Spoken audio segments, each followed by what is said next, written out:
Hello everyone, so today's job on the M3 is going to be a starter motor. So it's got a starting issue which is very common with these, where they will start when they're cold but they will not start when they're hot. It's a new issue which is a bit annoying, but it's one of those things that we do need to get sorted. It's not the nicest job from what I've seen and what I've heard, but it has to be done. I've got the new starter motor already, so we just need to get this one out and we'll go through everything that we need to do to get this replaced. Okay, so the way that we need to start this is you need to get the plenum off. Now, I have sort of done these videos a bit backwards, so you need to start off by taking out the airbox. So to get the airbox out, you've got two 10mm nuts here. You need to take off the tube here with the Jubilee clip, and then the whole airbox will pop out. So the airbox is out. So now the only thing that actually holds the plenum on is 8 7mm Jubilee clips, which hold on to each throttle body. These two plastic nuts, they are just decoration. I have no idea why they're there. Both of mine are here, which is good. Sometimes you'll find one missing because people have tried to take them off, but they just do nothing. So what we're going to do is try and get all of these Jubilee clips loosened off, and all you need to do then is rock the plenum. We do have what I'm assuming is either an intake air temp or a mass airflow sensor here.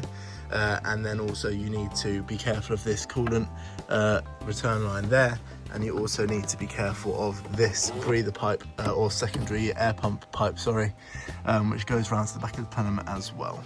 Just loosened all the Jubilees off, so you should just be able to give it a wiggle once they're all loosened off, and the plenum should lift up and out. Just watching your PCV. Might need two hands for this. There is also a pipe back here, in here, if you can see that, which will have to come off just there. You just squeeze that and I'll show you exactly how that comes off in a second. Bit of a pain to get to these Jubilees, but you can access them all. So that is the plenum off. So essentially what you have is you have this piece here. You need to squeeze like that. And I've got quite a lot of blow by in here, but I mean, that's just going to be S65 things. Nothing to worry about there. Now obviously we can see all of our throttle bodies here now, and these are all the Jubilee clips that are an absolute bastard to reach.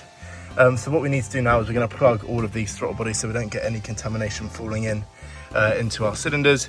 And then the starter motor is under our secondary air intake pump there, under our idle control valve here, under our fuel pressure reset valve, and it's right down in the bottom of the V. So we're going to have to disconnect all of this to get in there. What we're going to do is we're going to take off the loom here. So we're going to basically pull everything off from the right bank of the engine and pull this over so we can have access to the starter. So it started off by taking off the ignition coil cover, taking off the cam position sensors and the ignition coil plugs. We're going to need to unplug the injector loom plugs as well, and then we need to get this secondary air pump off, which you need to remove these two Torx bits, and that'll pull off the clamp for that, and then you should be able to move the SAI out the way. You've got about 20 plugs that you need to remove that go all the way down to the AC, and then we should be able to get this up and out the way. Okay, so we've just got the secondary air pump out, so you need to take out the two T30 bits here, the two 10mm bolts here, and then you've got a plug on the back there, and then you'll also have a plug here that goes onto the side of the pump as well. So once you move this loom out the way, you've then got access to your idle control valve, your fuel pressure relief valve, your throttle actuators, and then deep in there, your starter motor. So these are held on with OT, so these are single use, so you need to make sure you've got some Jubilee clips to replace those with. Also a good time to clean out your idle control valve, which can cause erratic idle when cold. So we'll be able to get that sorted and give everything a nice clean while we're in here. Here is the idle control valve. Now, you sometimes might have cold running idle issues, so usually these are the culprit, so it's always worth giving these a good clean while you've got it off the car. So then you need to get a 13mm and take off the ground and power, and then you need to take off the clip there as well. Now you need a T30 and two E12 sockets on the back. This is the original starter, as you can see there, so it is time to be replaced. So we're going to get this out now.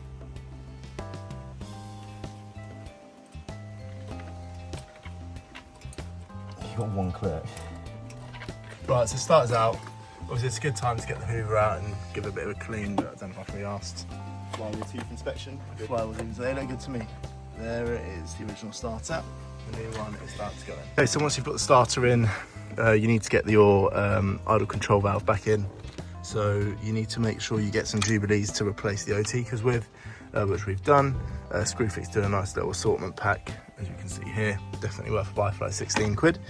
So that's all back in and everything's nice and tight. So now we just need to continue laying the loom and then get the secondary air pump back in and hopefully go for a first start. Guys, so when you're putting this back together, don't forget to put this pipe on because we did, but you can get it round and back onto the back of the idle control valve and it's not too much of an issue. Right, so we've got all the wiring back in, all plugged back in, all routed correctly. We think we've got everything plugged in, but you'll find out when we start the car and see if it actually starts. Once everything's back together here, you need to get that secondary air pump back in. Once that's back in, I'm going to go for a start before I put the plenum on so it'll be open throttle body.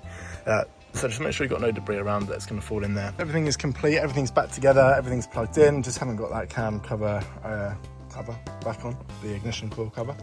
But we've got the battery reconnected, so we're going to go for a start, make sure everything's okay, make sure it starts and runs. And then we'll get the airbox back on and everything will be complete.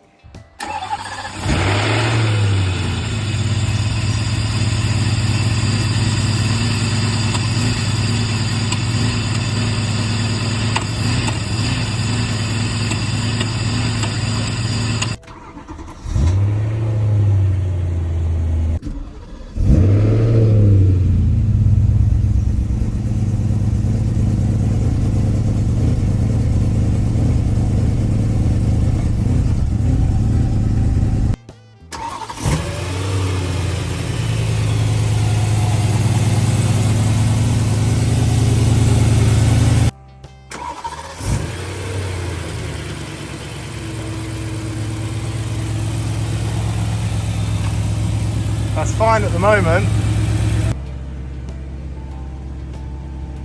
So that's what we've got. Big limp mode. They're the only fault codes we've got. Just those two. Just leave your film. Okay, so it's been a semi-successful day. The new starter motor is in. But we do have that Vanos issue that we are going to have to sort out. Sadly, I can't drive the car because of this timing issue with the Vanos. I think it has actually moved the timing out because when it's at idle, it is okay. It is running at a slightly raised idle. And then as soon as you touch the throttle, it starts sounding like a misfire, but I think it is just because it's out of time. There's no codes for misfire or anything like that, so it's definitely going to be a Vanos issue. I'm going to go over all the wiring today to make sure everything is properly plugged in. And hopefully it all is, and if that is the case, then obviously I've got to have a little look deeper to see what the issue is. But as you can see from the sound of the starter motor, it's so much healthier and it's so much better. This is the upgraded starter as well, so this is a 2.2 kilowatt starter, and I think this is a 10 tooth, but I will overlay my correction if I'm wrong, and I think the standard was a 12 tooth, so it's slightly less teeth, more powerful motor, so it's actually less strain on the battery because it starts faster. And yeah, I'm pretty happy with it. So once everything's sorted, I'll be super happy. But I'm glad that the starter itself is done. It's not the nicest of jobs. So yeah, I'm glad I've got that out of the way. Right, there he is. He's got the fucking... Imagine it falls in the front bumper. It's a bit of a bit. Oh my gosh, it's a bit of a pain to get to these. That's how you know these are faulty.